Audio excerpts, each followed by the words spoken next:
He's trampling out the vintage where the grapes of wrath are stored. He hath loosed the faithful lightning of his terrible swift sword. His truth is marching on. And glory, glory, glory, hallelujah. And glory, glory, glory, hallelujah.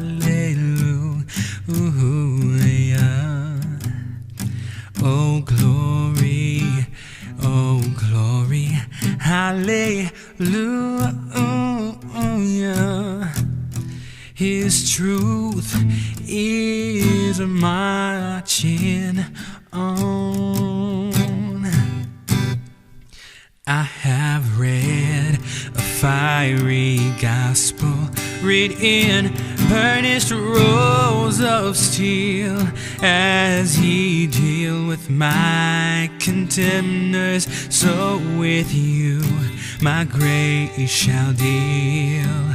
Let the hero born of woman crush the serpent with his heel, since God is marching on. And glory, glory, glory, hallelujah. Oh, glory, glory, glory, hallelujah.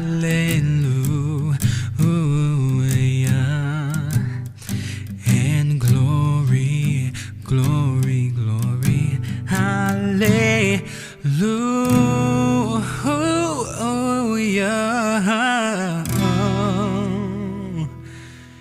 His truth is marching on.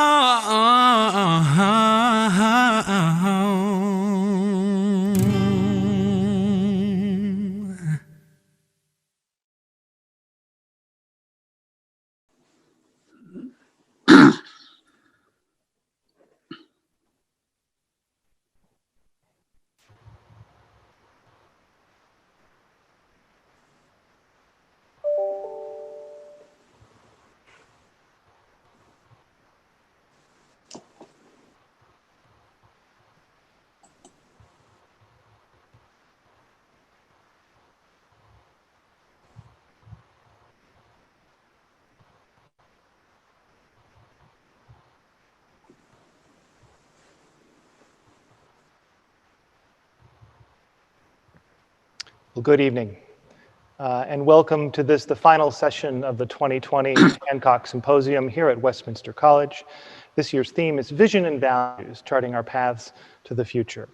And this session will close a very long and informative day where we've heard from astrophysicists, NASA specialists, scientists, authors, entrepreneurs. And now we're going to turn our attention to two monuments here in Fulton, Missouri, the home of Westminster College and the Hancock Symposium, where we will be looking at this wonderful church of St. Mary the Virgin, Aldermanbury, as well as our neighbor right down the road here on Westminster Avenue, the historic George Washington Carver School. And I'm very, very pleased to have joining me today three distinguished panelists and people who are doing such great things in their own respective fields. And I'd like to bring them on right now and introduce them. Carmen Brandt, who is the president of the George Washington Carver Cultural Center Board, Victor Pasley, who is a retired executive from the Xerox Corporation. Both Carmen and Victor are alumni of George Washington Carver School. So they're proud graduates of that institution. And finally, Gary Kramer, Dr. Kramer is the executive director of the Missouri State Historical Society and an authority on George Washington Carver. So we're in very good hands with these panelists this evening as we explore two buildings here in Fulton and their rich and storied histories, and talk about some of the challenges that these buildings have faced, some of the reasons why they're here, and perhaps some of the opportunities and vision for these great monuments to great individuals that recognize Winston Churchill and George Washington Carver here in Fulton. So first of all, I just say good evening, everyone. Welcome. I'm glad you're here, Carmen, Victor, and Gary. Thank you. We're glad to be here. Thank you. It's good to be here. Yeah, we're glad to be here. It's an honor. What I thought we'd do tonight is start by showing a couple of slides so our audience can get an idea of the monuments we're talking about, what they look like, perhaps what they looked like then, and what they look like now, to put some of our remarks and discussions in context. So if you'll bear with me, I'll share my screen here, and we will make sure we have a working screen. There we are. So why George Washington Carver and Winston Churchill? Why are these two monuments named after them, and who were they? The answer is in these portraits here, we can see that George Washington Carver was a distinguished visitor to Fulton in 1937. He was a scientist. Gary is a world authority. Perhaps, Gary, you can give us, our audience, a sense of who George Washington Carver was and why it's important that Fulton has a monument named after this great American. Well, Carver is a Missourian, or was a Missourian, first of all. He was born near the end of the Civil War. Historians debate when that might have been, probably 1864. Born in Newton County, Missouri, in southwest Missouri, on a farm that is now a national park, the first such honor bestowed upon an African American. Education was extremely important to Carver.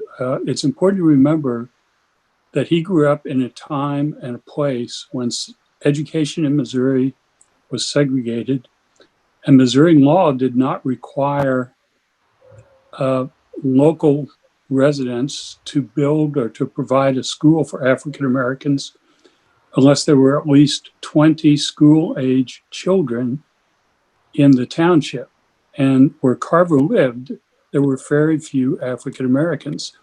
So he's taught by two white surrogate parents. His mother, he never knew his mother. His mother was captured by bushwhackers in the latter years of the war. He learned to read and write at home, but he was so eager for education that he heard about this school roughly 8 or 9 miles away in Neosho, Missouri, the county seat of Newton County. So when he's an adolescent, at most a young teenager, 12 or 13 years old, he headed out on his own. Imagine what that must have been like. A young black kid walked with the few possessions he owned, a few clothes, the 8 miles to Neosho, Missouri, because he had heard there was a black school there and because he wanted to get an education. And he began his education there. He actually camped out in a hayloft when he got to town, and fortuitously, it happened to be very near the school, and also a loft, a barn owned by a black childless couple named the Watkinses. And the next morning he woke up, they discovered him, they agreed to provide him room and board in exchange for him doing some chores so that he could go to school. So that was the beginning for Carver of formal education. And he spent the bulk of his life teaching from the time, really, he was a graduate student at Iowa State in the early 1890s, going to Tuskegee Institute in Alabama in 1896, and he remained there. By the way, he lived his entire life at Tuskegee in a dormitory room. And he stayed there until his death in January 1943. So there's a monument here in Fulton, Missouri, because the school was named for Carver, who by 1937, when the school was dedicated, was arguably, certainly, the most well-known African-American in the United States. And he was chosen, that the school was chosen, his name was chosen he was to be honored by dedicating the school in his name. And it was so important to him that he made the trip by train from Tuskegee, Alabama, so that he could be present at the dedication of the George Washington Carver School in 1937.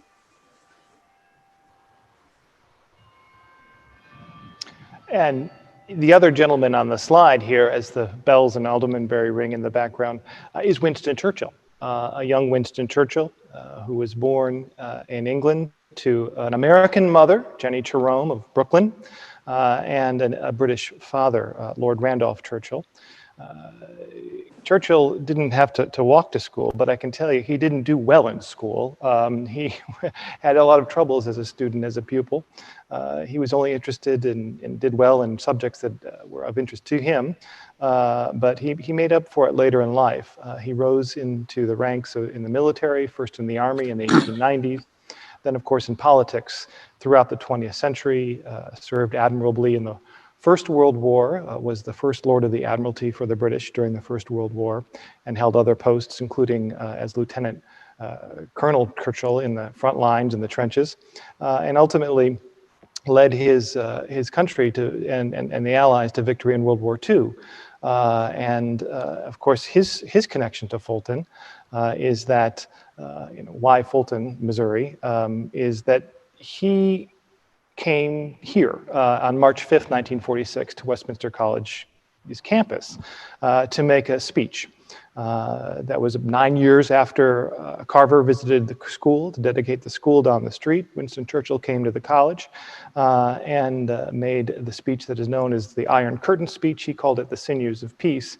And the museum, these monuments here, this wonderful church was relocated stone by stone from London, England to Fulton, Missouri, to honor that speech. That was a seminal groundbreaking speech in the 20th century for geopolitics, really in the world. So that's the nutshell history on Churchill and Carver. I think what we are here tonight to do is to look really more deeply at these two buildings, named in their honor or honoring them in some way. The image on the one side there is the George Washington Carver School, as Gary mentioned, built in 1937. On the right is the Church of St. Mary the Virgin, Aldermanbury, much as it looked in the 19th century in London. This was originally built in London, where it stood proudly on the corner of Aldermanbury and Love Lanes in the city of London from the 17th century until 1940. And this is the Church of St. Mary the Virgin, Aldermanbury, that I'm in today. And Carmen is in the museum, which is down below the museum, or the church. And this is what the church looked like on December 30th, 1940. The day after the Germans, the German Air Force dropped 20,000 incendiary bombs on the city of London during World War II. This church took a hit. And was gutted. The interior was in ruins, and there was no roof. The columns still remained, but it was really a building that suffered very badly in the Blitz in World War II.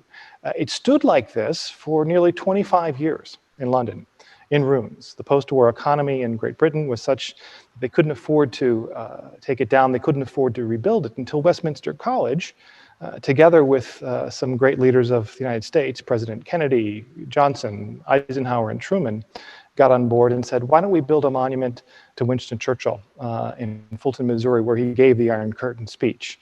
And slowly, stone by stone, they removed the stones from London, shipped them here to Fulton and reconstructed the church here and dedicated it in 1969, May 7th, when there was great fanfare, parades, and the church has stood proudly here at Westminster College and is the nucleus of the America's National Churchill Museum.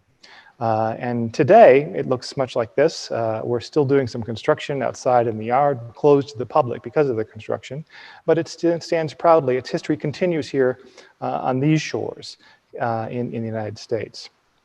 The Carver School is, by comparison, located really 2 blocks away on Westminster Avenue here in Fulton. It replaced an older building in Fulton. The first African-American school was the North Grade School.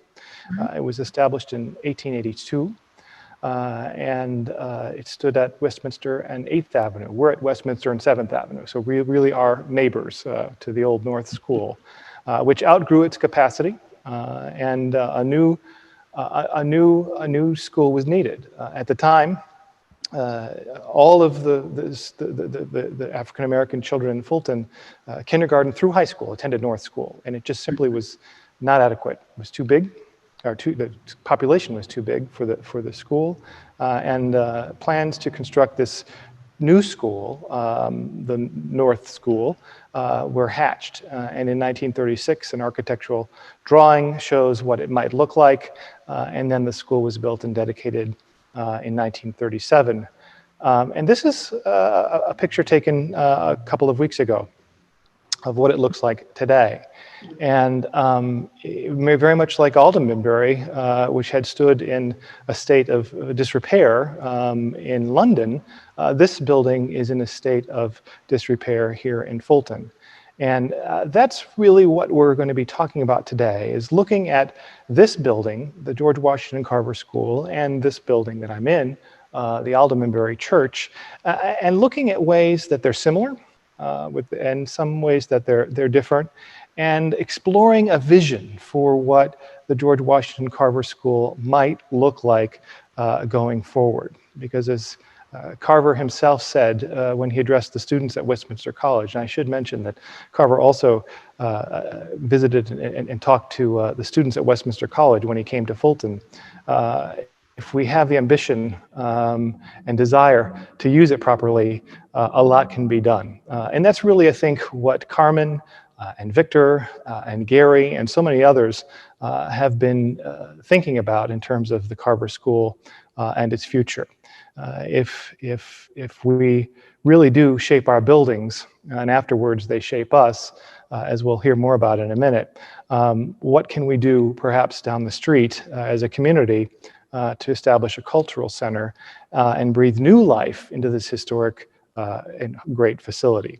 So that's some visuals to go with this. And I think now what we'll do is talk a little bit about your experiences, Victor and Carmen, as students at the school. You know, you've told me, and others too have attended Carver School, said it was more than a school, wasn't it? Victor, you said the other day that it was really a central hub for the community in many ways, wasn't it? That's correct. Yes. I attended Carver School from the first grade through the 8th grade, 1952 to until 1960. Like over 1,000 of young African-American students that came before me, I have wonderful memories of my time at Carver School. And because of a segregation of public education in Missouri and around the nation, it was my only choice at the elementary level. As in 1954, the U.S. Supreme Court ruled that separate but equal was unconstitutional. So I was able to attend Fulton High School upon graduating from the 8th grade in 1960. If not for the U.S. Supreme Court ruling, like those going before me, including my mother, every school day I would have caught a bus to Jefferson City to attend Lincoln University's Laboratory High School, 25 miles a day. And until 1954, students would catch a bus at 8 a.m. and return to Fulton around 5 p.m. Carver School was a special place, as you indicated, and many others have shared. Like the churches in the African American community, Carver School was the center of a variety of activities. Typical of neighborhood schools, the teachers were our trusted neighbors, and they took special interest in us and our families. Our teachers and our parents had a unique bond, and as the story goes, if you got in trouble with the teacher, you were probably in trouble with your parents as well. They had all authority. That's true. When we were off to high school, we were prepared. One of Westminster's distinguished alumni, a Rhodes Scholar and eventually a neurosurgeon, attended Carver School in the late 1940s and 50s, Ernest Howard Cooper. That's right. We participated in after-school activities such as public speaking and leadership roles in clubs like Teen Town and Boys and Girls Scouts, Brownies and Cub Scouts. Unfortunately, a few of my Carver School classmates didn't go on to high school, and in those days, there was no rule against it. Actually, annually, during the school year, we had major productions like The Wizard of Oz, Christmas plays, Easter programs. Learning your lines was as important as doing your regular homework. Yeah. And your parents made elaborate costumes for the plays. We had annual concerts with artists from around the nation and world. I have a special memory of a performance by a Russian violinist who stopped his performance because we got a little too noisy. Once we settled down, he went on and continued. Of course, nationally known African-American artists performed at Carver as well. Our teachers planned annual trips to sites of unique interest like the St. Luke's Zoo with our parents, the Truman Presidential Library, or President Abraham Lincoln's Village in Salem, Illinois. We had fundraisers throughout the year to support these field trips.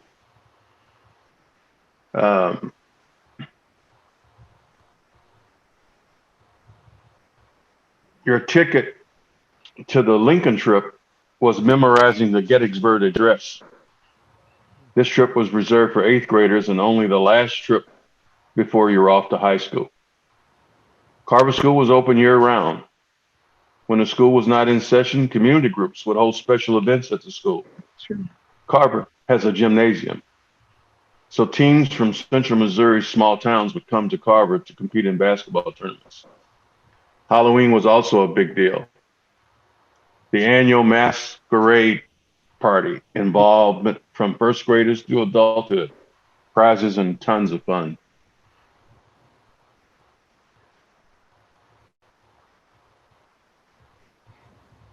Annually, you look forward to lining up at the Carver School entrances to start school, probably with new jeans and new gym shoes, which had to last you all year. Education leaders at Carver place special emphasis on having fun while we learn. The Carver School experience has a lot to do with my initial profession upon graduating college. I was a junior high mathematics teacher in Chicago, Illinois, and eventually a junior high assistant principal.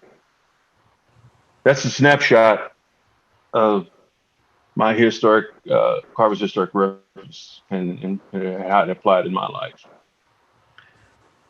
Well, Victor, that's a good story to follow. I mean, to tell you, I get excited listening to what you had to say. But I want to thank Tim for allowing the George Washington Carver Culture Center to be a part of this event. When you asked me to do this, I looked at your theme, and your theme is truly something that we can partnership with. Vision and value, charting our paths to the future.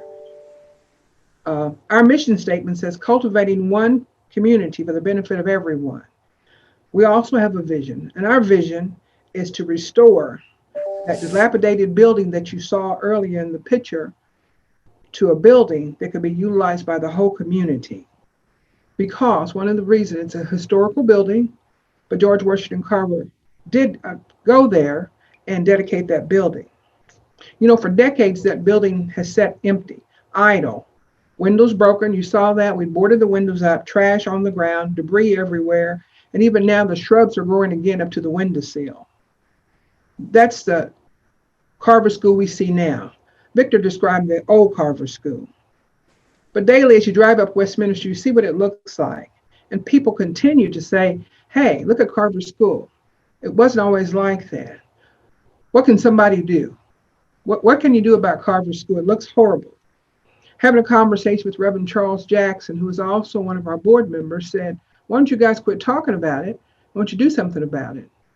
So in 2014, a group of people got together and started talking about what can we do for Carver School.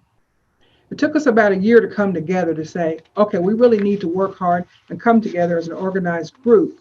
So the George Washington Carver Culture Center group was formed. We believe that we could change this building into something that it could be utilized throughout the whole community.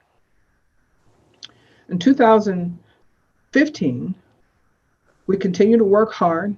We formed our board, George Washington Carver Culture Center Board, and an advisory board. Our passion continued to grow for this building, and in 2016, two major events happened.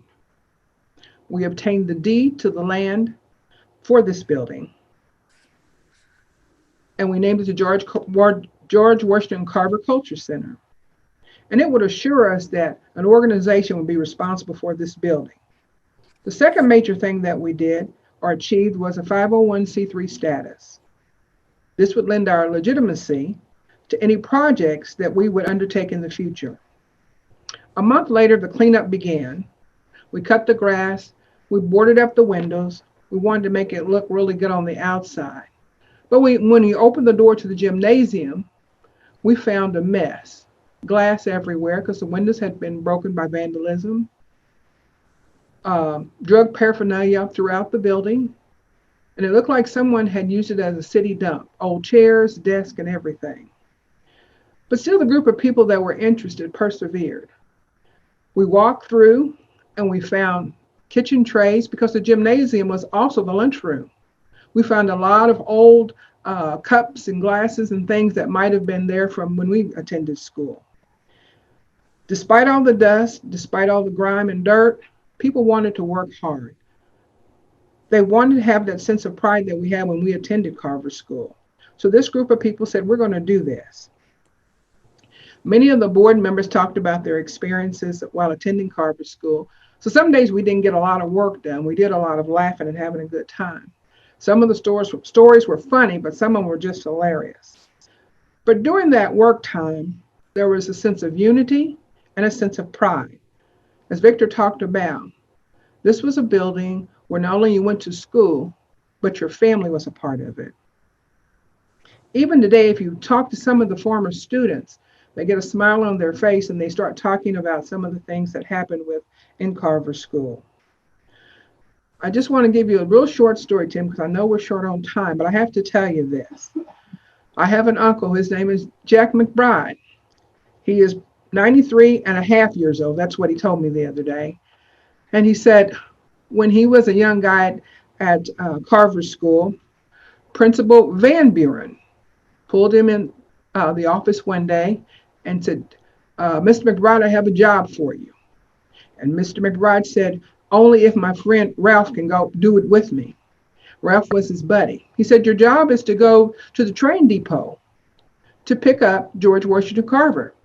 You need to walk the tracks, go to the depot, and bring George Washington Carver to the Alexander House on West 8th Street, which was a boarding home.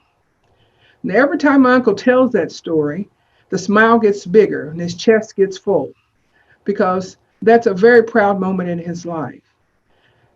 As we work forward to repair this building, that's a moment for all of us because we are so glad that George Washington Carver dedicated that building. In 2017, the George Washington Carver Culture Center group planted a garden with some of the youth in the community. They decided they would sell the vegetables in a community day. So we continue to do things to operate the George Carver Washington Culture Center. And it took a lot of work. You have to remember this group that I'm working with, we're all lay people. We didn't know anything about structural engineering and to make sure that you had to have an environmental assessment, but we learned. We were fortunate enough to ask people to help us, and they did. So those assessments were done, the engineering was looked at, and the building is a sound building. We have bylaws, we're registered with the state of Missouri, and we remain in good standing. went into an option agreement with the company because at one time we thought we can't raise the funds to make this a school, a learning center. So let's look at senior housing for our community.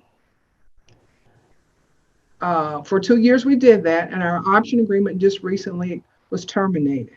So we're back to square one again. You asked me, Tim, what can we do? We're reaching out to people to say, one of the biggest things when you start these projects is funding. We know that that's a very important component of this, but we also need the support of our community. We need people that are interested, people that want to promote our goals. We need local and state people that are interested. We need people that are just want to come by and take a look at our school and say, how can you help? I appreciate you, Tim, for allowing us to come forward to even talk about our building.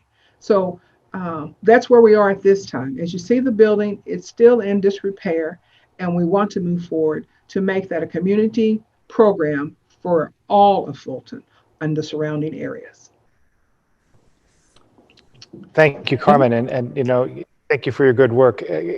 Gary, you look like you have something to say here. Yeah, listening to you and to Carmen and to Victor, it occurs to me that there is a wonderful element of similarity between these two structures, and that is they are a reminder to all of us of a people's resilience and resourcefulness. Mm-hmm. St. Mary the Virgin Church was a reminder after the war of the resourcefulness and the resilience of the British people who had endured the Blitz. And in a way that it's still remarkable to me that they were able to do that. As I listen to Victor and to Carmen, I'm reminded of my own research into these schools throughout the state of Missouri and the lessons that I've been taught by the people I talk to. And that is the common themes, the absolute commitment of the parents and the teachers to schools like the Carver School. Correct. I recall interviewing a teacher who had taught in a segregated school about what he remembered most about his experiences. And he told me that it was the commitment of the teachers. As he put it, he said, these teachers would not let you fail. That's true. Failure was not an option. Mm-hmm. They were, as Carmen said, and as Victor said, they were people in the community who knew the community, were of the community. And they often did this with incredibly inadequate resources. Again, one of the common themes I've encountered, and Victor and Carmen could, perhaps I'm wrong about Carver, but I suspect I'm not. One of the realities in Missouri was that the Black schools were often forced to function with the hand-me-downs from the white schools that had been discarded. I recall people telling me that they would open up these textbooks that had been used and see the names of the white kids in the neighborhood who had used those books before them. The Black kids got the books because they had been discarded by the white schools. They always had fewer resources to deal with.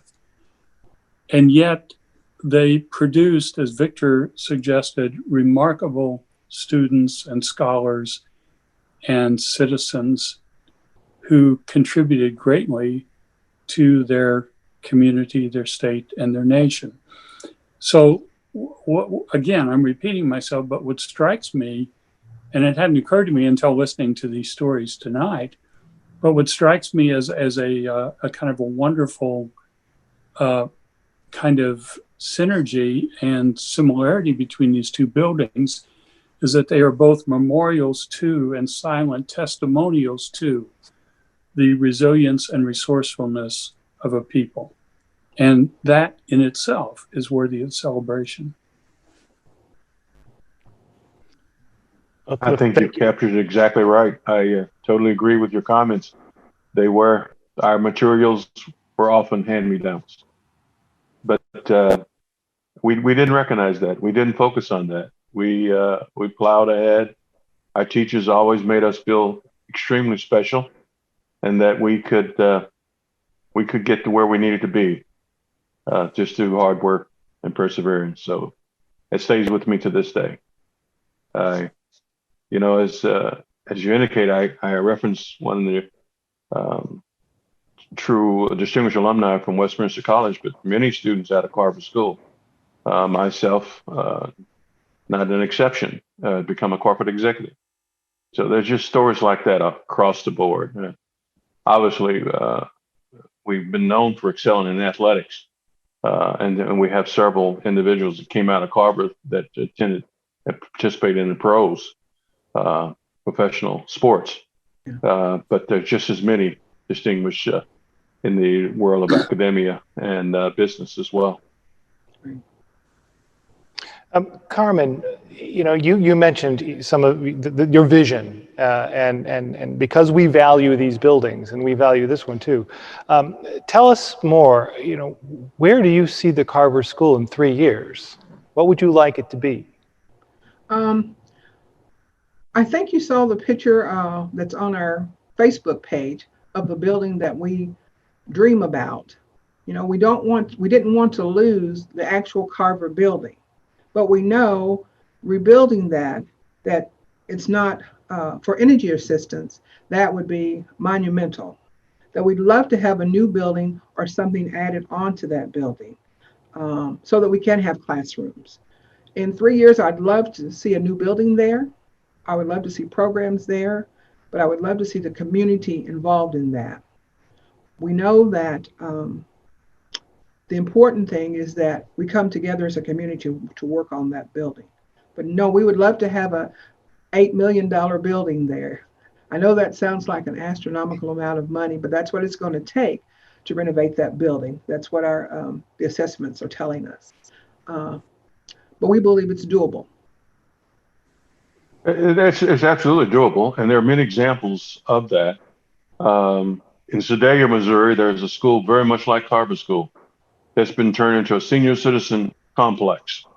And it's absolutely a gorgeous facility where they've added on, they extended the school outward, as Carmen indicated. So they renovated the structure of the school itself, but built on additional apartments to house senior citizens from the community of Sedalia. All citizens from the Sedalia community participate or can, if they qualify age-wise, live in that residence. Columbia, Missouri has renovated their old Douglas School, which was an African-American elementary school and high school. And they've taken good care of that facility. And now it's an alternative high school. So communities have stepped up and done this. And I think with Carmen's leadership and the team that we have around there, I think we have a good shot at over the next 2 to 3 years and working a variety of avenues where state income tax, tax credits, low housing tax credits. We have a couple of options that we're exploring, and hopefully by the opportunity you've given us here, we'll reach some voices out there that perhaps can help us in that effort as well. Well, you know, it can be done. I agree. You know, this building here is proof positive, as Gary mentioned.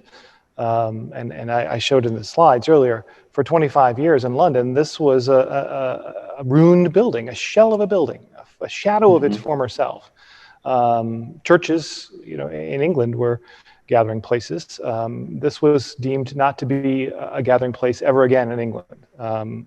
In London, it was deemed such that they couldn't afford to rebuild it. And it took a nation, a group of Americans, to say to the British, we'd like to take your church to Missouri, and the Diocese of London and the City of London granted that permission in large measure because the Americans were willing to pay for it, and it really does come down to economics, doesn't it? You know, all of the great ideas and the visions we can have are okay, but until we can build the support. And that's a continuing challenge here. We've got leaks in this building that we're repairing right now, and it's an ongoing effort, even for an historic site that's been around for 350 plus years here to raise funds to keep this one going. So I think, however, as Gary said, the story of resilience, perseverance, transcends any argument of division here. I think we have more in common perhaps than you think. And the question is, how can we align public sentiment to restore these type of historic monuments? And again, I know, Gary, this is a subject that you live with daily and look at history and monuments and preservation, and particularly of history, because history can teach us so much, can't it? I mean, history is an equal opportunity discipline. Anybody can study it and should study it, and anybody can be inspired by it. And I think these stories need to be told, not only the stories of George Washington Carver and Winston Churchill, but of Jack McBride, as Carmen mentioned. So I'd be curious to know, in your experience with the kind of campaign that the Carver Cultural Center is doing, what does it normally take? What's the catalyst that gets the needle moving forward? Well, first of all, I think it is the telling of the story. That may be the most important point. It is the starting point. But remember that it's been 66 years since Brown versus Board of Education, which means that the people who actually remember the role that the Carver School played in the community are people my age and Carmen's age and Victor's age and older, and we're fading away. And so the first challenge, it seems to me, is to rekindle in the hearts and souls and minds of younger people what this school meant. I honestly think they have very little idea. One of the great challenges that institutions such as the one I serve and the one you serve face is the decline in the study of history and the decline in the sense that history matters. So perhaps this is such a basic point, but it's one that it seems to me bears remembering and repeating, and that is that history does matter. And I taught for 30 years, including 15 years right down the street at William Woods University. I started there when it was still William Woods College for Women. And I don't mean this as an indictment of higher education or public education in the country, but there is much less value placed on the study of history today than there was at the time the Carver School was still functioning as a school. So to me, the very first fundamental challenge and goal is to help the generations that are going to be following us understand the significance of place, the specialness of these places, whether it's St. Mary of Aldermanbury or the Carver School. Right. And I should just take a moment here to say that if you're following us on social media or on the Zoom web seminar, please feel free to submit some questions. We have some, and I'll get to those as we do. But we do want this to be a conversation for the entire online community here, who's tuning in and watching this today too. So please do ask those questions, and we'll address them as we can. But I agree with you, Gary. Excuse me. The study of history is indeed becoming a lost art, and I don't see why. I mean, it really is a storytelling, and there are such fascinating stories that are full of joy, resilience, but some which are very not so nice to hear. some of the stories of the Carver School's past, of the inequality of supplies, as already came up. I was looking in some of my research about the school of the pay for teachers.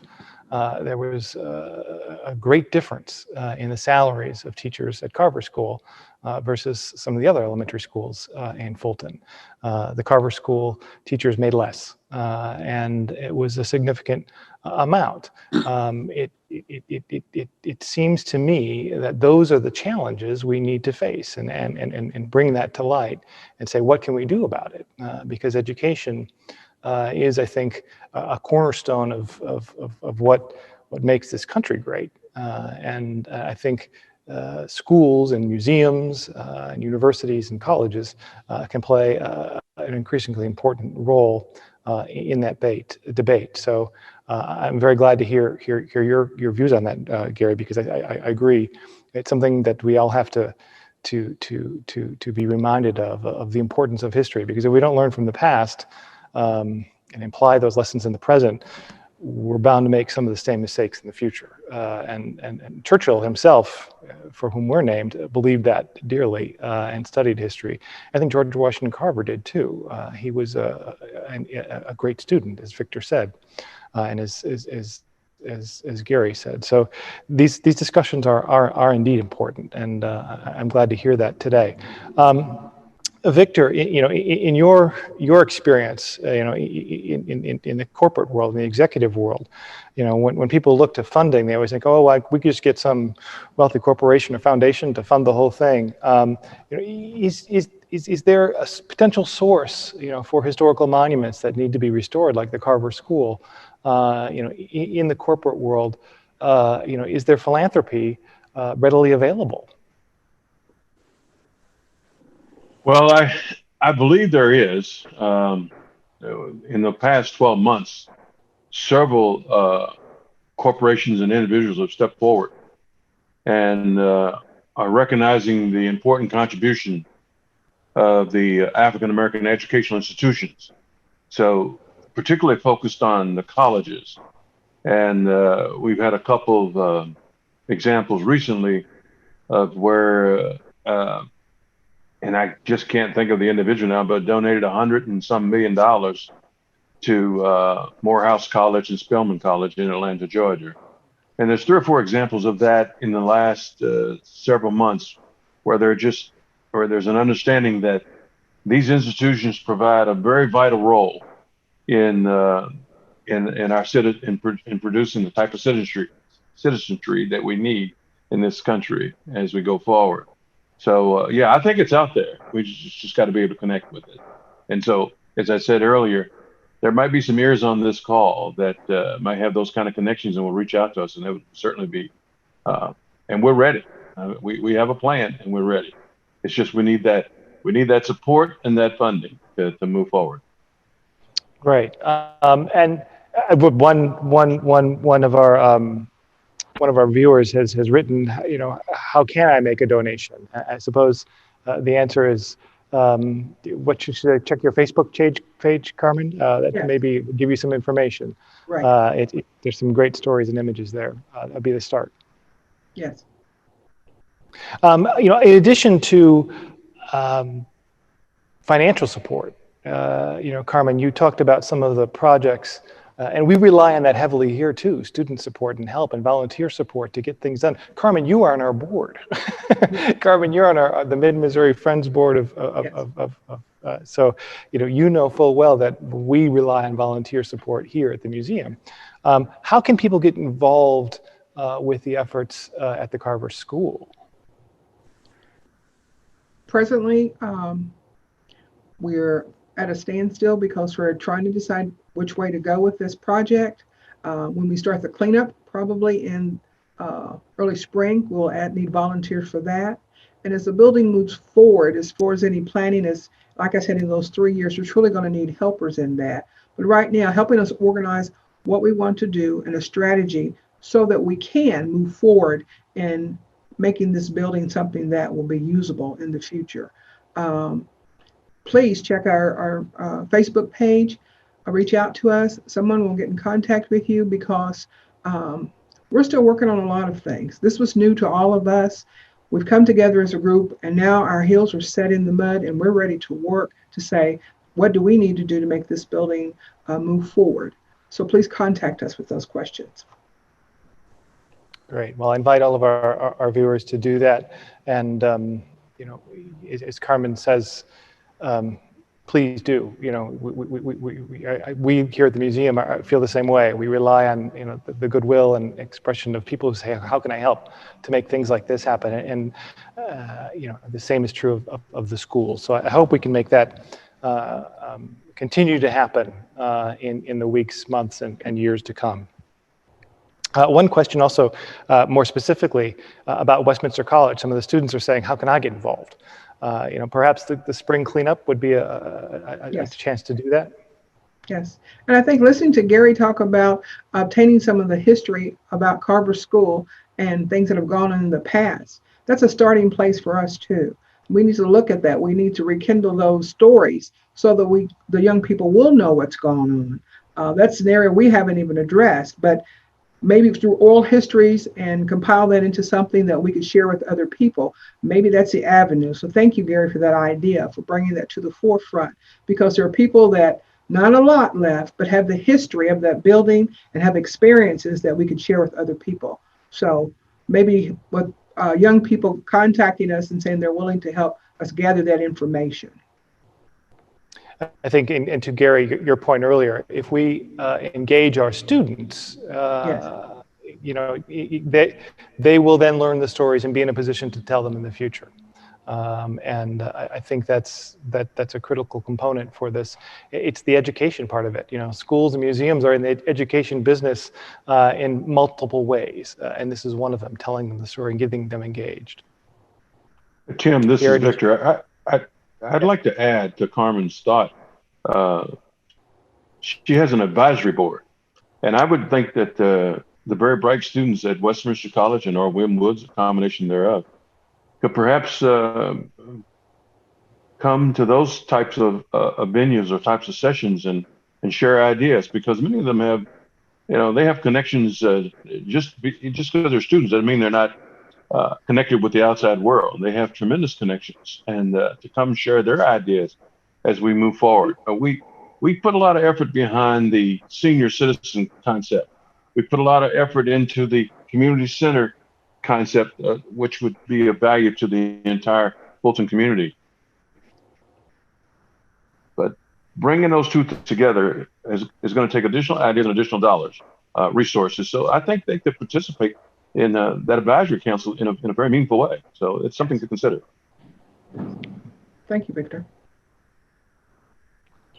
Well, our time is drawing to a close here, but I'd like to ask if any of you have any final comments before I show a couple of more slides, and as we started with a little bit of music to hopefully inspire us as we go forward. But before we move on, any final words or comments, sage words of wisdom? Just thank you for the opportunity to have this forum so that we could talk about it.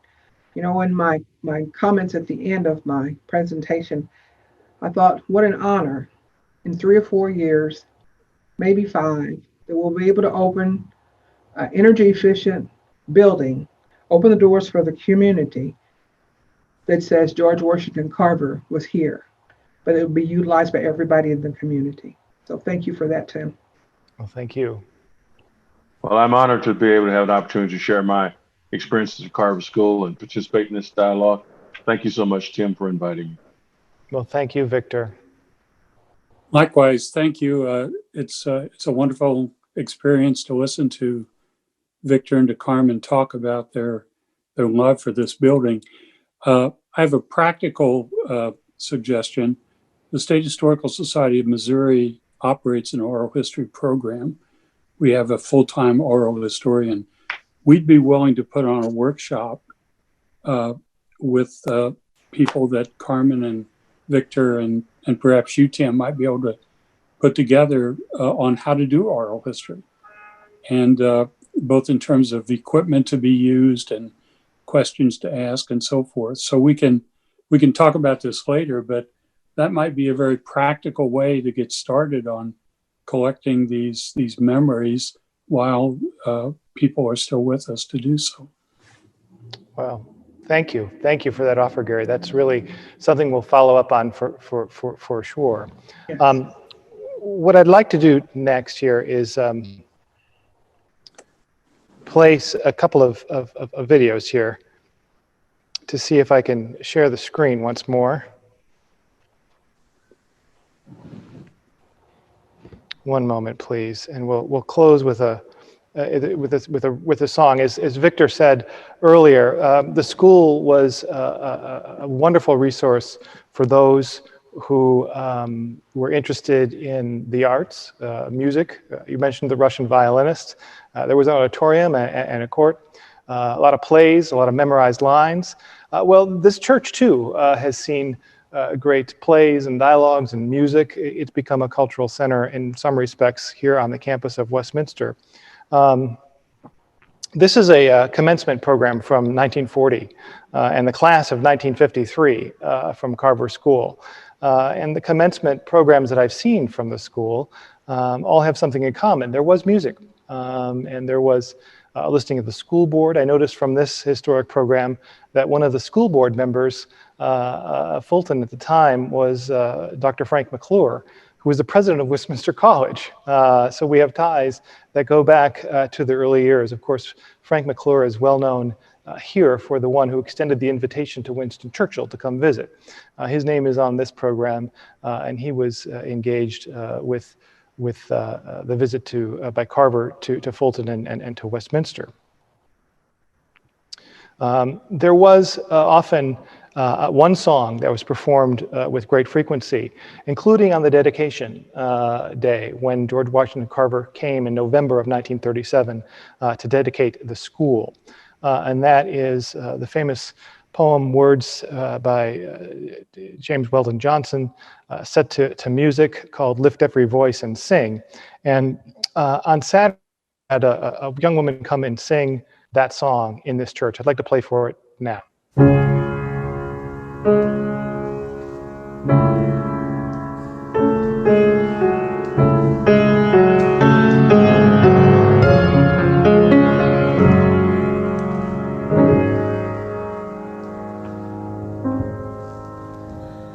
Lift every voice and sing till earth and heaven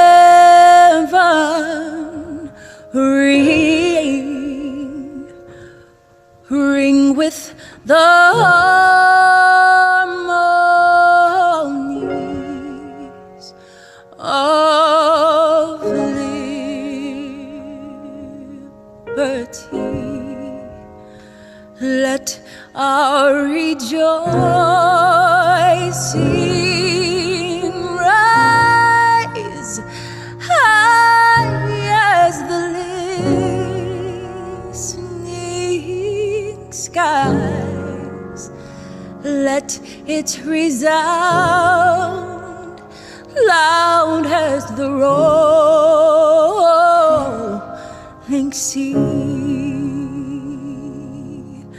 Sing a song full of the faith that the dark past has taught us. Sing a song full of the hope that the present has brought us. Facing the rising sun of our new day begun. Let us march on till victory is won.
from the places, oh God, where we met thee, lest our hearts, drunk with the wine of the world, we forget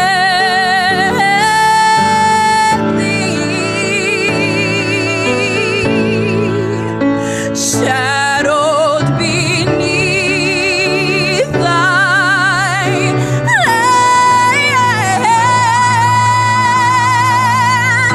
May we forever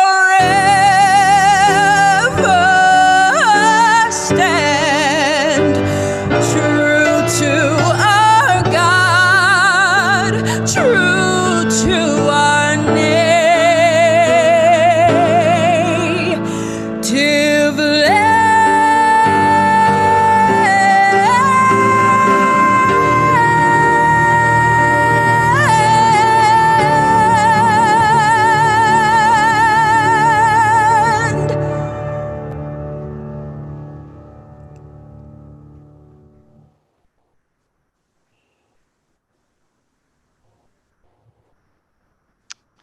That's Lift Every Voice and Sing. Lyrics by James Weldon Johnson, music by J. Rosamond Johnson. It was performed at the dedication of the George Washington Carver School, but also performed here on Saturday and recorded by Simone Sparks from Columbia, Missouri, in this great space. And we're very happy to share that with you as we close this evening and our discussion, and as we close the 15th annual Hancock Symposium, Vision and Values. This has been a great day of learning, a great day of dialogue. Even though we are distant because of the pandemic, we are connected through history, through dialogue, and through discussion. And we're very grateful to our panelists and to each of you, and especially to Westminster alumnus David Hancock for making all of this symposia possible time and time again. So once again, from America's National Churchill Museum here at Westminster College, on behalf of my colleagues, the president, board, students, and staff, thanks to our distinguished panelists, and we will see you again very, very soon. Thanks for watching.